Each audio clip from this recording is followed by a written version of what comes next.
Mga nindot kayo nga atong mga pagbasa karon, labi na sa atong panahon nga Kwaresma, no? Pamalandungan nato ang atong mga pagbasa pinaagi sa atong mga kasinatian sa atong kadaadlaw nga kinabuhi. No? Daily life reflection ra gyud ta kay ang Lent mura man ni siya og 40-day retreat bitaw, no? Nga kadaadlaw kinahanglan natay ma-achieve ba nga spiritual renewal, self-renewal, deepening of kinsa ta or unsa ta, no? Aron pagabot sa Pasko sa pagkabanhaw, mabanhaw ta sa atong bagong kaugalingon uban sa atong manunubos. Okay. Diri sa atong unang pagbasa, nagsugod ni sa maayo kayo nga phrase, gisulti sa ni Propeta Isaías.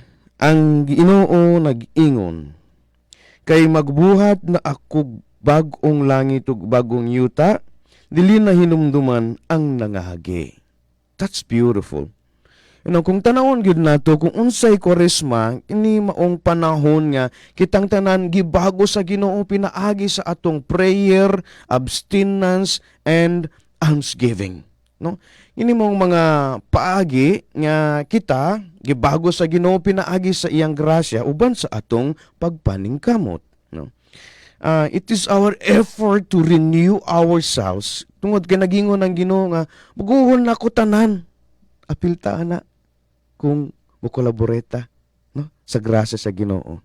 Mga kaigsuunan, anang mga tulong Lenten observances, mao silang motabang na to ba? Ang prayer ug fasting, mao niyang magtabang na to maglimpyo sa atong kaugalingon. Kay usahay naaman tay mga evil sa sulod nga dili gyud mohawa kun dili pinaagi sa pagampo, no? Some demons and evils inside us can be taken away only through prayers. Kana nga nindot nga renewal, no? Cleansing. Like, unsay mong style sa detox? Prayer. Char, ikaw na. Di ba? Alright, pwede po ta mag-detox, no? With prayer. O kung sa pud ni nga fasting, kini pud magtabang na to magpahinumdum sa atong lawas nga there are things nga our body doesn't need. No? They will help us spiritually to remind ourselves that we need cleansing, reconciliation, forgiveness. Fasting and prayer, kini sila ang mga paagi aron malimpyuhan ta. No? We have to feel the cleansing of our souls. We have to feel the grace of God emptying us of all these unnecessary things nga gihuna-huna nato nga necessary. Filler. Okay. Ang almsgiving, pagka manghiyatagon, no, good works, maayong buhat, this is the fruit of the cleansing. Kung nalimpyo na ka sa sulod, sa pag-ampog, sa abstinence o fasting, na kay mga bunga, no? Mga pamuhat nga, magahatag og kaayuhan sa tanan. Dili gyud ka nang pa-feel good nimo, dili ka nang right intention ba? No? Clear intention. Og for the good of others. Kanara, no? For the first point. First pa na. Ang ikaduha, gikan sa Ebanghelyo. No? Usa ra gyud kabutang akong nabantayan pag-read ni nako sa in English man akong preparation. Murag langyaw man tani, no? Ano makasabot man pud mo. Okay. Ang naaklaro kayo sa Ebanghelyo, ang pulong ni Jesus sa usa ka opisyal. Simple kayo niyang gisulti. Lakaw na, naayo na ang imong anak. Inga nakasimple ang mga pulong ni Kristo. Wa siya nagpa-char-char, wa siya nagpa-big time. Dili, nga nakasimple. Lakaw na. Naayo na ang imong anak. For me, it's very, very powerful ang pulong ni Kristo. Ang gahom sa iyang pulong. The power of the words of Jesus. Tungod sa pagtuo sa opisyal, naayo na iyang anak. Pero ang pinaka-importante diri, ang gahom sa mga pulong ni Kristo, the power of the words of Jesus, simple ra kaayo. Inga naka-powerful ang mga pulong ni Kristo. Kaya may nga pagtuo nga itong ikinahanglanan ni mga kaigsuunan. No? Let us look into our daily lives karon. Let me remind you ang gahom sa pulong everyday. Kada adlaw gyud kining mga pulong nato kay powerful gyud ni kaayo.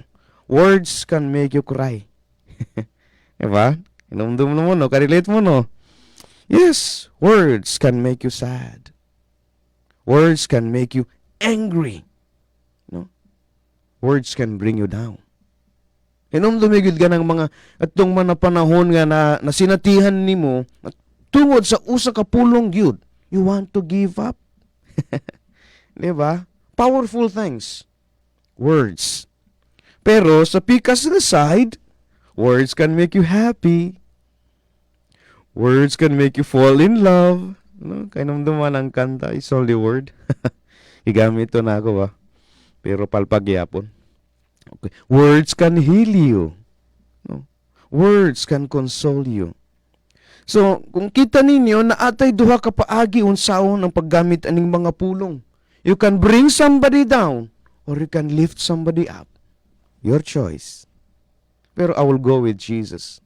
The life-giving words. Ang pulong nga naghatag og kinabuhi sa atong isigaingon.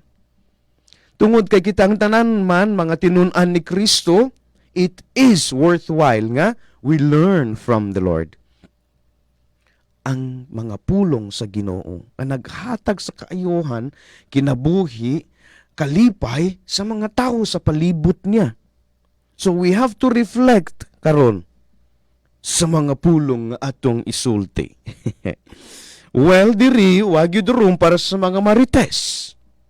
Yes, wala. Wala ning diwan na lugar aning panglibak diha. No? Wala na lugar aning chismis kay mga bad words man na. No, let us learn to use words in the right way. Kay asultihan ko kamo, ang mga pulong ninyo, kung maayo man na sila, mahimong paagi sa pagsanyaw sa maayong balita. You don't have to shout somewhere. Say good words, kind words, loving words, caring words. And that's what we call gospel. Sa tinuod, si Jesus gitawag og ang pulong nga nahimong tao. No. Mga ginigugma diha ni Kristo. Ang atong conversion karon is ipakita nato sa atong pagsunod sa mga